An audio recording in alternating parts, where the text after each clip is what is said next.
दोस्तों, कहानी सुन के रोंगटे खड़े हो जाएंगे। सच्ची घटना पर आधारित इस कहानी को मिस ना करना। कहानी पूरी सुनना।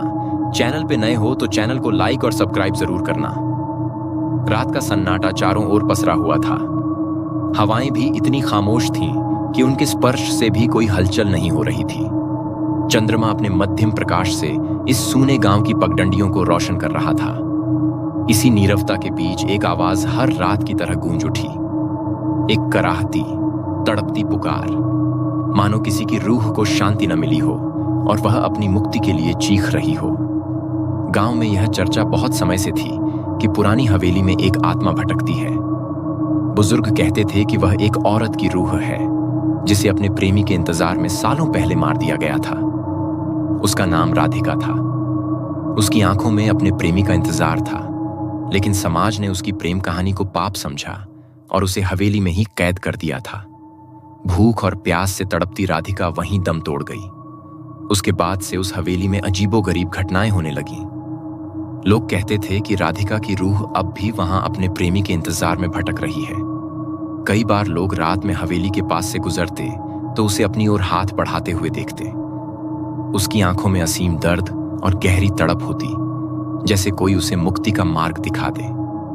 एक दिन गांव में एक युवा नामक अभय पहुंचा। उसने राधिका की कहानी सुनी और उसकी आत्मा को शांति देने का संकल्प लिया। लोग उसे रोकते रहे, पर वह नहीं माना। अभय ने अपनी दादी से सीखा था कि प्यार से ही आत्माओं को मुक्ति मिलती है। अगली रात अभय दीपक लेकर हवेली पहुंचा। हवेली की सीढ़ियां चढ़ते ही उसे किसी की सिसकियां सुनाई देने लगीं।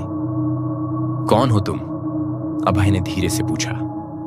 सामने एक धुंधली आकृति प्रकट हुई। वह राधिका की रूह थी। उसकी आंखों में आंसू थे, जैसे वह बरसों से किसी को पुकार रही हो। मैं मुक्त होना चाहती हूं, राधिका ने कांपते हुए कहा। अभय ने अपने दिल में उसे शांति का एहसास कराया। उसने धीरे से राधिका के सामने दीपक रखा और प्रार्थना की कि उसकी आत्मा को शांति मिले। राधिका की रूह धीरे धीरे धुंधली होती गई और उसकी करुण पुकार मध्यम हो गई। उसकी आंखों में एक आखिरी बार कृतज्ञता झलकी, जैसे बरसों की प्यास बुझ गई हो। वह अदृश्य हो गई और हवेली में एक अद्भुत शांति छा गई। उस रात के बाद उस हवेली से किसी भी रूह की आवाज नहीं आई।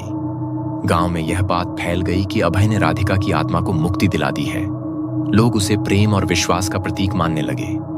गांव अब भी वहीं था, लेकिन अब उस हवेली के पास से गुजरने पर बस शांति महसूस होती थी।